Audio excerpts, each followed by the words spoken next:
So okay mga paps, musta pala? Ngayong araw pala, meron lang ako konting share sa inyo, baka sakaling may mapulot kayo dito, kung magkano na ba ang nagagastos ko para sa solar setup ko. Okay?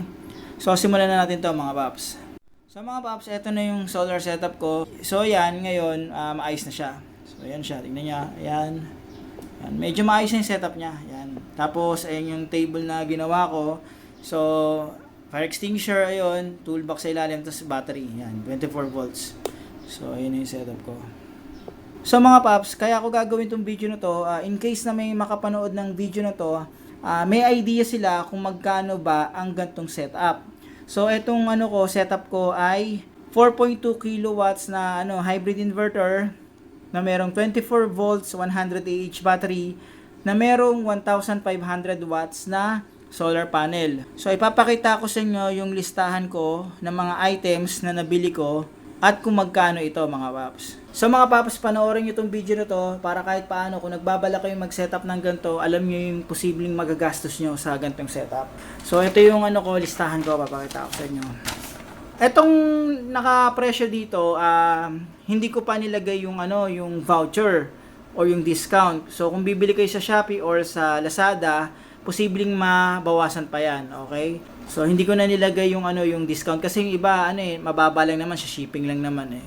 Okay? So hindi ko na nilagay dito. So ito yung presyo sa Shopee or Lazada. Ito yung presyo na binili ko So unahin natin to dito, yung sa solar panel ko, limang limang piraso binili ko na 300 watts, 3,500 each. Okay, yung kalahati lang siya. So ang overall ko diyan ay 17,500. Ngayon, ito yung mga mabibigat dyan, itong tatlo eh. So, sunod yung PowMR hybrid inverter na meron 24 volts na 4.2 kilowatts. So, around 15,000. Yan. Ito pa isang pinaka medyo madugo dyan, yung watt cycle na battery na 24 volts 100 Ah, 21,000. Okay, so discarding nyo lang kung paano nyo lalagyan ng discount or voucher, bahala kayo. Pero ito yung presyo nyan. So sa railings, ito yung nagastos ko sa railings. Ito, 2.4 na 4 na piraso, 5.1. 1.2 na 2 piraso lang, 1,000. Siyempre yung mga yung mga accessories niya, yung mga rail splice and clamp ito. So rail splice, yan. Ito 96 pesos each. Okay, so times 4, 384. End clamp, 50 pesos each, 400. Yan, L-foot 12 piraso lang, yan, 100 pesos. Ito, pwedeng yung sobra ng isa o 2 piraso para kahit paano may spare kayo kung mahulog.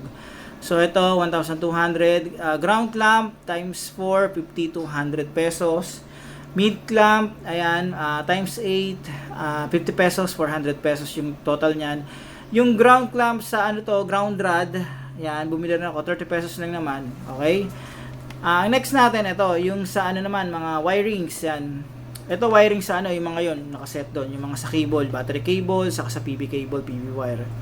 So, sa battery cable, yan, binili ko, ito, 1 meter na 4AWG set na yan, may kasamang battery terminal na yan, so 1, 2. Yung isang nabili ko, 1 meter na 6AWG set yan, 760, pero wala pa siyang battery terminal. So, syempre, bumili ako ng, yun yung una kong plano eh. So, bumili ako ng battery terminal na para sa 6AWG. Ito yung niya, SC16-8. 10 peraso binili ko, 200 pieces. Okay? So, nung binili ko to, bumili rin ako ng crimping tools. Mamaya papakita ko sa inyo yun. Okay, so ito, sumunod, itong grounding wire, ang available lang kasi dito na medyo mura, number 14, 10 meters yung binili ko, ayan, 25 pesos dito eh, so 250. Ngayon, dito sa grounding wire, pwede kayong magbago dito, mas maganda to, around 12 or 10, syempre, medyo budget meal tayo, kaya 14. Pero kung magkaka-budget ako, syempre, pwede kong palitan yung gagawin kong 12 or 10, mas maganda yun. Ngayon, dito naman tayo sa PB cable, PB wire. Ang binili ko mga paps, twin core. Okay? So yung kasi single gaya dito, mas parang mas maganda, mas nagandahan ako sa setup ng twin core eh. Mas madali ko maipapasok sa sa hose. So, ang binili ko na lang PB cable na twin core, 4 mm standard yung mga paps, 11 meters. Medyo mahaba yung binili ko, yan. Overall, ang isang metro pala ay 135. So, overall niyan, 1,485. Yung PB wire, bumili rin ako ng tig 1 metro lang na 4mm black and red. Yan, 110 lang. So binili ko to kasi ito yung kinonect ko from inverter to DC breaker. Okay? So ito. Yan, ito 'yon. Bumili rin ako ng MC4 cable connectors, male and female, 5 set. So 10 piraso 'yan. 140, nagpasobra na lang ako kaya 5 set binili ko. 140 pesos lang. So ito mga paps yung susunod, yan. Ito yung DC breakers, yan. So ayan, yung MCCB, yung molded case circuit breaker, ayun, yun siya. Yan. Yan, ito isa niyan. Okay? So yan siya. 125 amps yung pinili ko diyan, yan. So ang next natin itong DC breaker na 16 amps. So ano yan?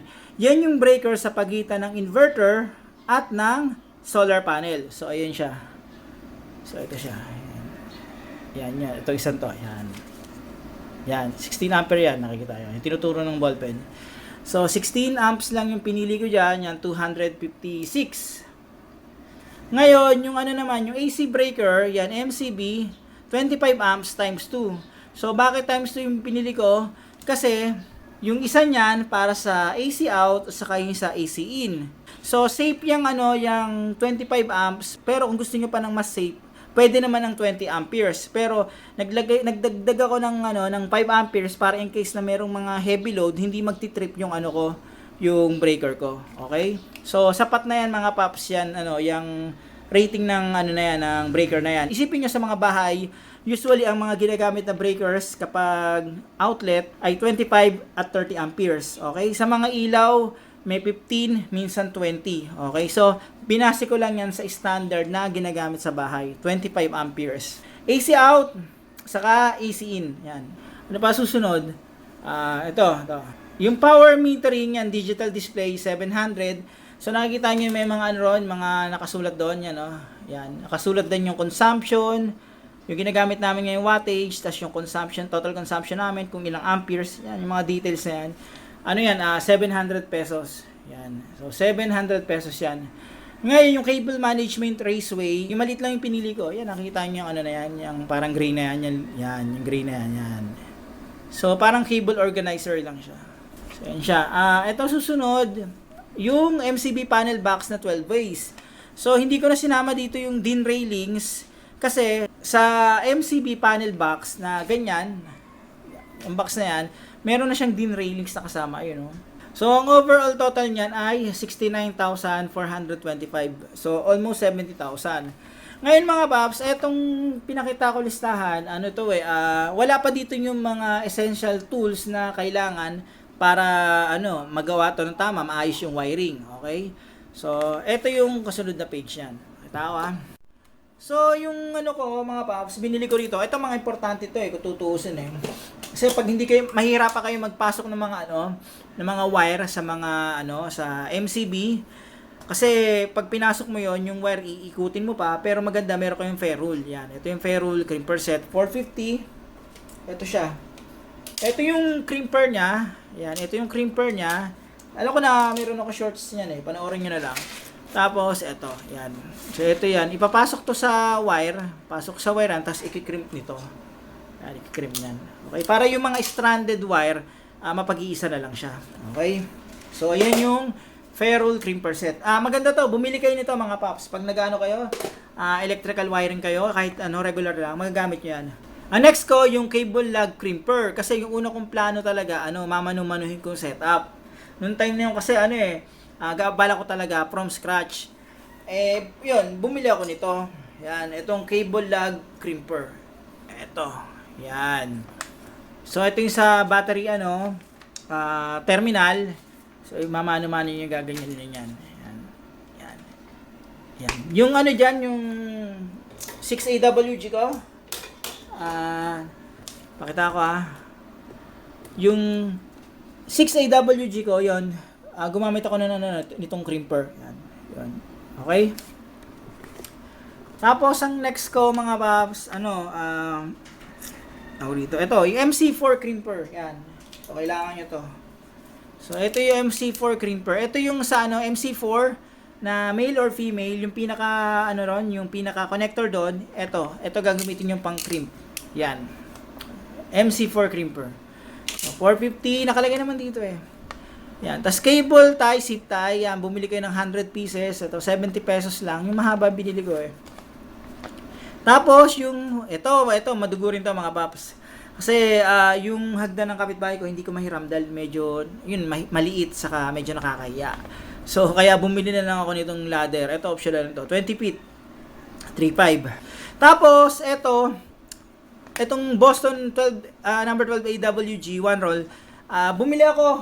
Ito, naubos ko na lahat. Kasi, ang ginawa ko mga paps, naglinya ako ng sarili kong linya. Hindi ako kumunek sa breaker, okay? So, wala akong ginamit na additional ATS. Naglagay ako ng sarili kong outlet sa mga kailangan ko sa kwarto, saka sa baba. Kaya bumili ako ng isang rolyo nito. Okay? So, hindi ako gumamit ng ATS na external para sa breaker. Kasi para safety na rin. So, mga paps, dagdag ko lang ito. Importante kasi ito. Kung maglilinya kayo ng electrical sa bahay nyo, sa bahay, residential, sa mga outlet na gagamitin natin na sukat ay 12 AWG. Okay? So, kung may budget talaga kayo, marami kayong pera, pwede naman 10. Mas maganda nga yun. Pero standard is 12. Okay? Mas safe nga lang ang 10. Pero, kung gagamit kayo ng mga, halimbawa, mga heavy load, gaya ng mga pump, yung talagang heavy duty na pump, mas maganda gamitin nyo 10 AWG. So, kung mas mayaman kayo, mas 8 kung kaya nyo. Pero 10, sapat na yan. Pero standard sa mga appliances, electric fan, TV, yan, washing machine, yan, yung mga aircon yung mga 0.8 aircon, yung mga basic lang, 12. Sa ilaw, mga paps, sa ilaw naman kasi, ang sinasuggest ko mga paps, para sa akin mag-12 kayo. Kasi kung susundin nyo yata sa nakalimutan ko na kasi yung Philippine Electrical Code, yung PEC, hindi ko matandaan kung tama ba ako, matagal na kasi, kung 14, pero gumamit na lang kayo ng 12 para safe, kahit sabing ilaw lang yan. Okay, so gumamit na lang kayo ng 12 AWG para sa ilaw at saka sa outlet para safe. Okay, so yan siya. Pero pag heavy load, mga talagang heavy duty na appliances, mga heater talaga, yung talagang pangbakbakan na heater, mag 10 kayo, 10 AWG. Okay? So yan siya. Sa sa alternating current to sa outlet sa bahay to Yan. So ito yung bumili ako niyan, number 12 AWG, isang rolyo kasi nag-line ako ng bago. Bumili rin ako ng Amco box, yan, tapos tugang outlet, yan. Estimate lang to yung para sa mga outlet na saksakan na ginawa ko. Meron dito naalam ko sa isang video na pakita ko yun Yan. Tapos, yung naman, ito, yung PVC orange na flexible, yung sa taas, saka itong mga to, makita ko. So, kung makikita nyo to, yan yung galing sa taas yan, galing sa taas, yan. Ito naman yung sa solar panel, meron din yan. Makita ko nga. Nakikita ba? Ayun, nakita nyo. Ayun. Ayan. So, nakita yung orange yung kinapos na kasi. Dapat, mga paps, kung may budget kayo, ang gamitin nyo dyan, lalo na sa sa PB wire, kayo yan, yung flexible UV pipe, yung para talaga sa PB wire. Temporary lang naman yan. Papaltan ko rin yan kapag nakabili na ako. Okay, so pag medyo ginanahan na ako sa nakabili, papalitan ko yan. So yun ang gamitin. Ito, nagastos ko dyan sa PVC orange flexible. Sa mga wirings kasi, yun ang ginagamit namin dati. Yan, so 100 pesos lang yan. Mini fire extinguisher yan. Nakita nyo naman. Maliit na yan. So, ang total ko rito, ito optional na to, pero iba hindi naman magagamit. So, around 9,370. Okay? So, ito ay, ang total niyan na gastos ko, ay 78,795. Okay? So ito DIY to, ang labor nito ay sa akin lang. Ngayon, yung pag-aakyat ng solar panel sa taas, kung di ako nagkakamali, sa 300 watts na panel, ang labor nun ay 3,000 pesos kapag iaakyat sa taas at ilalagay sa railings. Okay? So pag ipapagawa nyo. Kapag 500 watts, usually 5,000 pesos per panel. Yun ang pagkakaintindi ko ngayon Hindi ko alam, tanong nyo na lang sa papakabitan nyo. Pero ang ginawa ko rito, mga paps, may mga tropa ako dito, nagbigay na lang ako ng siguro around kung total around 600 to 800. So ginawa na lang namin, tulong-tulong na lang kami, inakit namin yung panel sa taas. Okay, ununa namin yung tatlo, sumunod namin yung dalawa. Yung mga nagbabasketball dito, mga tropa-tropa lang. Pinagtulungan na lang namin iakyat. Kasi pag akyat ng panel sa taas, ako naman ang titira ng mga paps eh. Hindi ko na sila kailangan kasi kaya ko naman buhatin yung yung 300 watts na panel. Medyo delikado nga lang pero iningatan ko na lang sa pagbuhat ko para hindi ako mahulog. Okay? So, yun ang ginawa ko. 600 to 800 sa 5 panel, mga tropa na lang yung nag-akyat nun. Okay? Tulong-tulong kami. Hindi ko na sinama dito. Pero kung sasama ko dito yun, around nasa 79,500 siguro ganun. So mga paps, ito ay estimate lang. So around 78,000 or around 80,000 yung nagastos ko sa 4.2 kilowatts na PowerMR hybrid inverter na merong 24 volts 100 Ah na lithium battery. Okay? So ayan siya. Tapos yung panel ko ay 1,500 watts. Okay? So 300 watts, kinunan ko lang siya na series. So, yun ang naging total, 1,500 watts.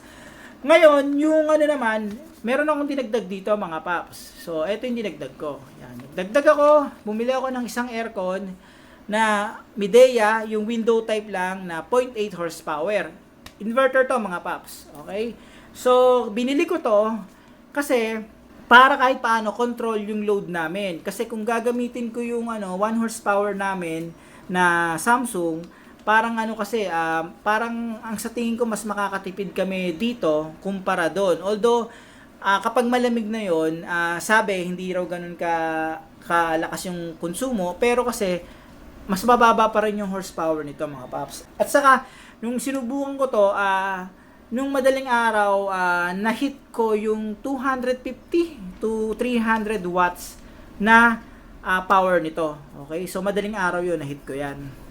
So, ito ang 17,000 yung bili ko rito. So, kung pagsasamahin natin yan, more or less, 100k yung nagastos ko. Pero kung hindi nyo sasama to, around ganito magagastos nyo, maliles pa. Siguro, kung wala kayong hagdan, walang hagdan, walang wire, around 70,000 ang magagastos nyo, mga paps. Okay? So, 70,000 yung magagastos nyo sa gantong setup. So, paano, mga paps? Hanggang dito na lang yung video ko. Sana kahit paano itong video na to, meron kayong napulot dito in case na nagbabalak kayong mag-setup ng 4.2 kilowatts na PowerMR hybrid inverter na mayroong 1,500 watts na solar panel at 24 volts 100 Ah na battery. Okay? So, magagastos nyo around 78,000 yan. Okay? So, 78,000. Yan. Okay? Ito siya. Pakita ko lang ulit para may reference kayo. So, ito siya. Pwedeng screenshot siya. Pwedeng i-post. Yan.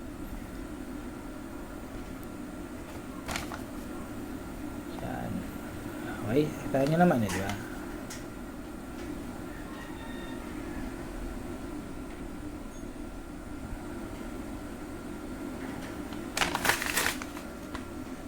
Ano, mga paps? Ganito na lang video ko. Maraming salamat sa inyo.